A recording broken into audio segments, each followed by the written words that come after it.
Bonjour, merci de nous accueillir à la station et plus particulièrement dans ton atelier, parce que je pense qu'on est dans ton atelier. Est-ce que tu peux peut-être commencer par te présenter un petit peu ? Bien, je suis Cédric Tesser qui fait de la peinture depuis une quinzaine d'années maintenant. J'ai été diplômé de la Villarson. J'ai beaucoup travaillé à la Villa pour le montage des expositions et c'est ce qui m'a plus ou moins, en raccourcissant un peu l'histoire, conduit à aussi fonder la station, qui est un lieu qui accueille des artistes autant pour des expositions que pour la production. Et ton travail, tu le définirais comment ? On a quelques exemples autour de nous. Il y a un travail nettement autour de la peinture abstraite et donc de l'histoire un peu de la post-modernité de la peinture. Moi, j'ai baigné dans mes études dans un discours qui disait que la peinture était morte, que l'histoire de l'art était quasiment morte, enfin que l'art était à l'agonie. Donc ça a été quelque chose contre lequel il a fallu résister en tant qu'étudiant, et ce qui n'est pas évident.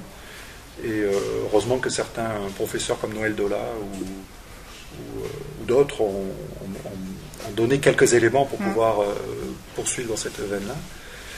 Et donc au travers de cette peinture abstraite, moi je cherche le reflet de notre humanité en fait, et de notre état d'homme dans le sens générique. Donc j'essaie de faire des analogies comme ça entre la peinture et la peau, par exemple, la peinture et l'organisme.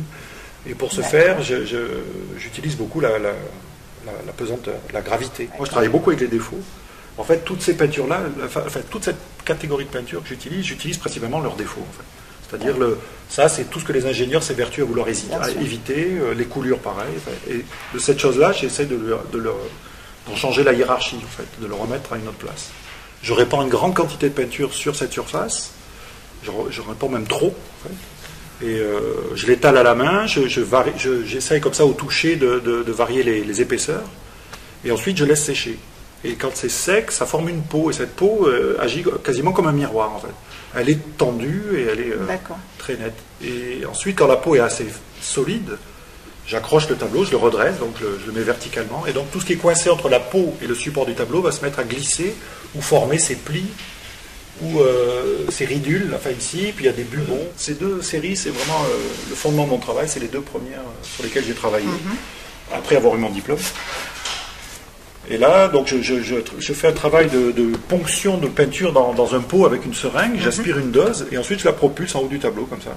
Et je vais propulser la bonne dose pour que la coulure traverse de façon la plus rectiligne possible la hauteur du tableau. Et ce tableau est posé sur une bâche en plastique, et donc cette bâche va recueillir tout le surplus, et le tableau va baigner dans sa flaque, en fait. Et donc voilà, le mélange des flaques va s'agglutiner, comme ça, va se construire, et ça, à la fin, le tableau va former un diptyque. L'idée de la station est née en 1995. On était 3 artistes à vouloir justement à se poser la question de savoir, puisqu'on avait eu notre diplôme, qu'on avait un peu travaillé à la Villarson, et en 1995, c'était un moment où le directeur de la Villarson est parti, les galeries qui étaient présentes à Nice sont parties à Paris. Il y a eu une espèce d'effondrement comme ça, assez brusque, et on s'est retrouvé un petit peu le bec dans l'eau à se dire, qu'est-ce qu'on fait on avait repéré une ancienne station-service au boulevard Gambetta, une vieille station des années 60 qui était vraiment magnifique, qui était un bijou d'architecture industrielle. Donc notre idée, ça a été d'abord de faire une expo collective. On voulait montrer un peu notre génération sans vraiment trop savoir ce qu'on voulait en faire. Quand on a eu les clés, qu'on est rentré dans le bâtiment, on s'est aperçu qu'on pouvait faire plus qu'une expo. Il y avait beaucoup plus d'espace que ce qu'on avait imaginé, parce qu'on n'était jamais rentré auparavant dedans. Et on pouvait faire donc bureaux d'accueil, des salles d'expo et des ateliers. Et puis vraiment l'idée de faire la combinaison entre lieu de démonstration et lieu de production. C'est venu du lieu en fait. C'est venu du lieu. Et tout s'est construit autour de ce premier lieu, quoi. D'accord. Et le nom, la station, ça vient aussi du fait que ce soit une station-service. Donc à Nice, dans nos locaux, on ne voulait pas se montrer nous-mêmes. On voulait que ce soit un outil pour qu'on puisse travailler, produire dans nos ateliers, mais ensuite, ce qu'on montrait au public et les expositions qu'on voulait organiser, c'était des expositions de personnes extérieures à l'association et extérieures à la ville, surtout. D'accord. Mais en revanche, quand on est invité à l'étranger, là, c'était une façon de montrer les gens de la station et les gens de Nice aussi. Donc, l'idée, c'était de créer des liens et de créer des échanges, et puis de continuer à ce que Nice soit une plateforme où des gens arrivent, partent, restent, travaillent, et qu'elle soit dans dans le décor européen de l'art contemporain. La station, on sait qu'on est aujourd'hui dans les entrepôts, les anciens entrepôts frigorifiques, enfin les abattoirs de Nice.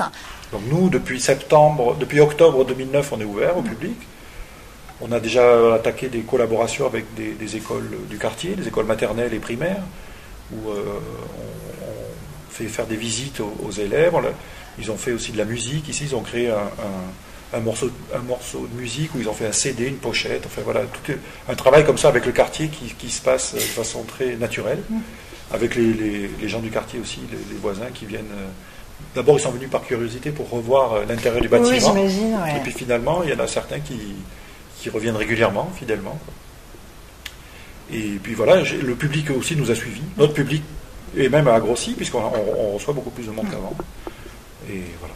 Donc c'est un outil qui est en train de se développer, je pense, de bonne manière. Et puis nous, on a notre ligne de force qui est l'art contemporain et les arts plastiques, mais on fait beaucoup de choses en parallèle, qui sont des concerts, des lectures, des projections de films ou de vidéos, des performances. Enfin, il y a beaucoup de choses qui accompagnent ce travail-là. Pour venir à la station, on rappelle un petit peu au niveau pratique.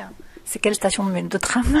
Alors, il y a la station de tramway, c'est Vauban. D'accord. Et il y a 10 minutes de marche. Il faut remonter la route de Turin, mais c'est même moins de 10 minutes. Sinon, il y a le bus numéro 6, et il s'arrête aux abattoirs. Et en scooter ou en voiture, il y a le mini-tunnel. Et là, c'est à 5 minutes du centre-ville. Merci Cédric. Like a hobo from a broken home, nothing's gonna stop me. Like a hobo